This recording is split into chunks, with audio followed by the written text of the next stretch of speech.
Peace, peace, peace. Welcome back to my YouTube channel. For those of you who don't know, it's your boy Vic Slan Hope, and I have another video for y'all. In this video, I'm gonna be discussing the real reason as to why our young black men join gangs, right?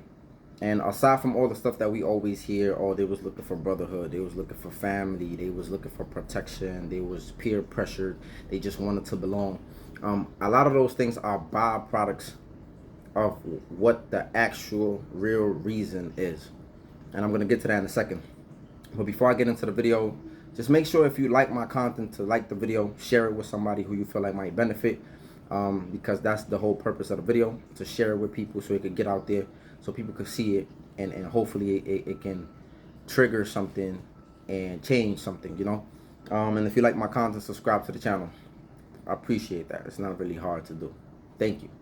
So back to the real reason as to why these young brothers are joining these gangs is because there's no outlets in our communities for the warrior spirit within them, right? Or the revolutionary spirit.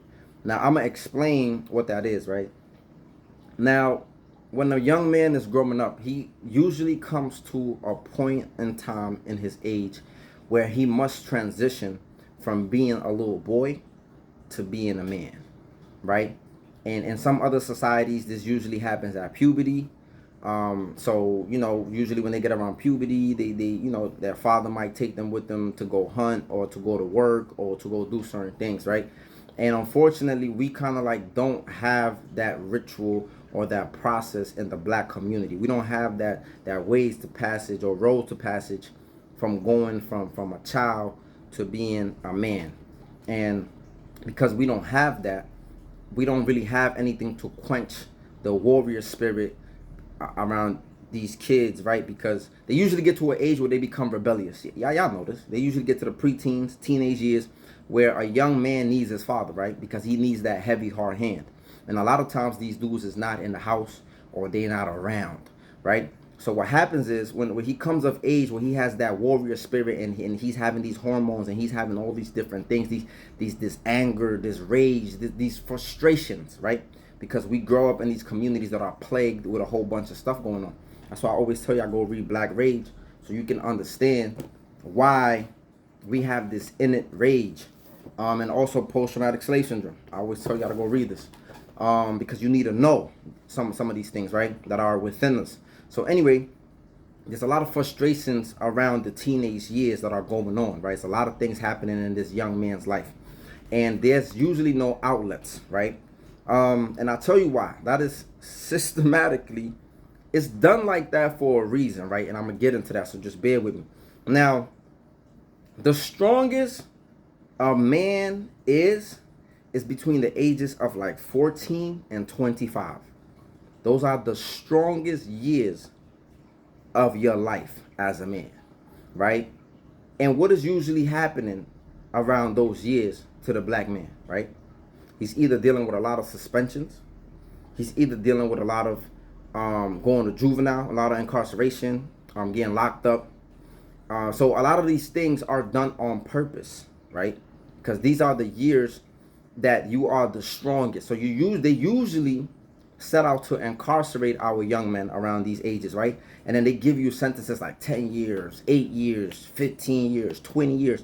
So you get locked up for most of your strong years. By the time you come home, you might be in your late 20s, 30s, sometimes 40s. You're not strong no more. I'm not saying that there's not some brothers who might still be strong, but for the most part, they took your strongest years out of you, right? So you wasn't even around to kind of like build your community because you got stripped of your strongest years. So let me go back real quick. So because there's no outlet, right? Before the gangs, there used to be outlets. There used to be organizations. There used to be the Panther Party. There used to be, you know, when the NOI was a little stronger in the community. They had like SNCC. They had a lot of, if you look in history in the 50s, 40s, 60s, like they had a lot of groups. The Panthers actually existed alongside the gangs, right? The gangs came a little later when the Panthers started to get dismantled. But the point is this: there used to be organizations where young men could go to those organizations and become a part of them and release their frustrations. You know, Huey P. Newton said, and if you don't know who Huey P. Newton is, I suggest you get acquainted with him. He said that the youth always inherits the revolution, right? A lot of our movements in our community to get shit done was done by young people. But if you are being stripped of your young years and being plagued with crime and being sent to jail, again, all of this comes from the school to prison pipeline, which, by the way, I need to make that video, right? But it all starts with the suspension, right? It all starts with the cops in the schools. It all starts with the suspensions for little things, right? You start getting in trouble in school. You start getting suspended. They send you to different sites, different schools. You know, it's just a trickle down effect, right? And then boom, you're in prison for the most part of your strongest years. So you're not even in your community to build it, right? By the time you get out, you're already like a second class citizen. You can't get certain rights. You can't get certain jobs. Y'all know the whole thing. So the point is this. This is why they cut your funding to your programs. See, because when those organizations no longer exist. So today, if you look in history, when the gangs really swelled up was when the destruction of these other these other like movements deteriorated. This is when the gangs really swelled up, right? They became a vacuum to the frustration and the warrior spirit, the revolutionary spirit that these boys need to let out. They need a vehicle to be able to channel this warrior spirit within them. So because they don't have no vehicle, the gang's like, yeah, come on, you know, and this is how I got trapped, right? I thought I was doing some revolutionary shit. I wanted to fight against the Bloods. They was violating in the community. They was wilding. But there was no other organization that I could join, right? There was no organization that was like on some in the community doing certain shit, right? It wasn't. So in my mind, it was like, all right, if I join the Crips, I could fight against the Bloods and I could, like, you know, get whatever. Y'all know the story. But the point is, I thought that was some revolutionary shit at my time, right? I thought that was some radical shit. That was me trying to fight against the tyranny of another gang, right? But in the end, nobody wins, bro. This shit is a stalemate. That's it. You kill somebody over there, they kill somebody over here, and then it's like you get locked up or they get locked up. Somebody else come up on the block. It might be a different gang, different crew.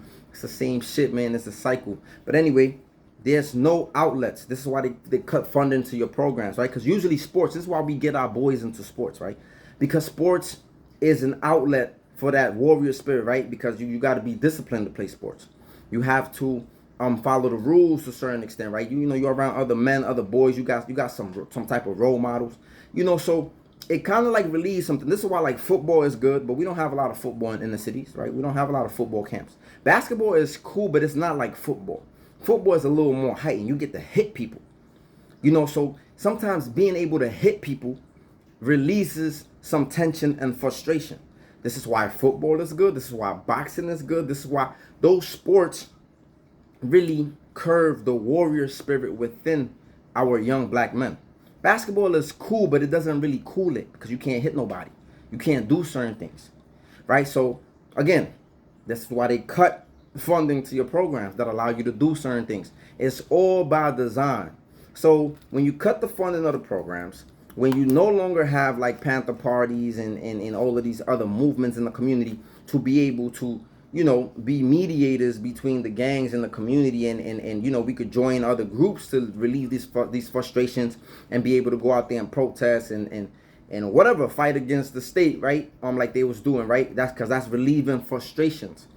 When we no longer can do that, right? Can't do that. Can't join the organizations. No longer have the sports as an outlet, right? Because they cutting your programs, they doing certain things. Then what do they leave you with? They leave you with you're frustrated, you're angry, you're upset, you feel some type of way, and all that is around is the gangs and negativity.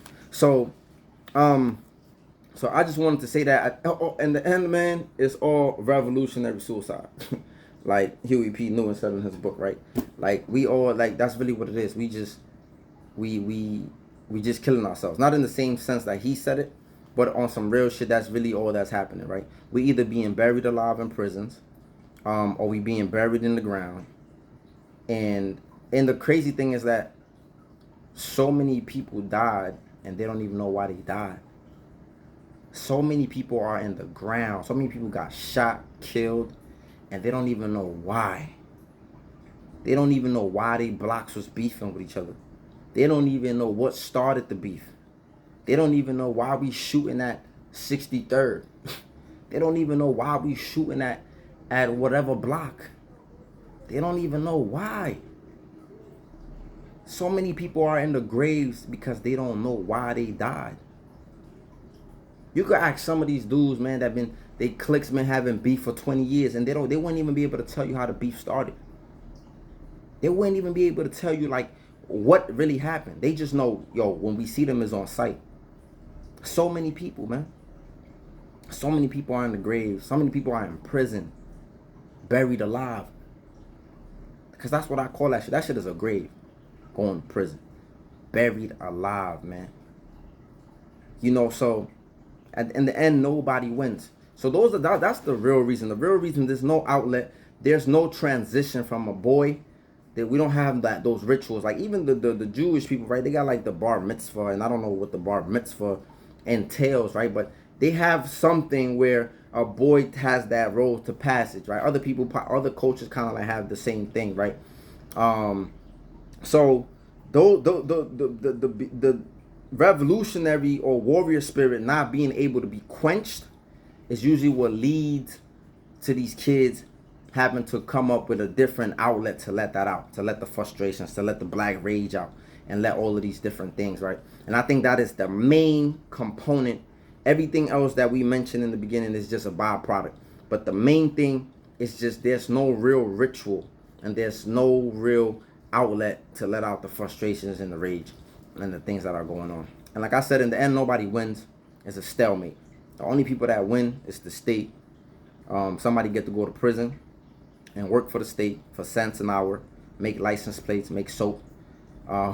Women make panties for Victoria's Secret in the prisons. Nike gets some stuff made. Like a whole bunch of these companies get stuff made in prison. So those are the people who win, right?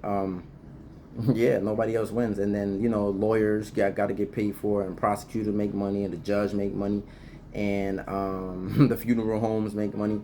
Everybody else gets money except us. Stalemate. We don't win, but everybody else around us win. So let me know what y'all thoughts are on the video. Like, comment, subscribe, share. Hopefully this is beneficial to somebody. Y'all make sure y'all stay safe out there. Peace.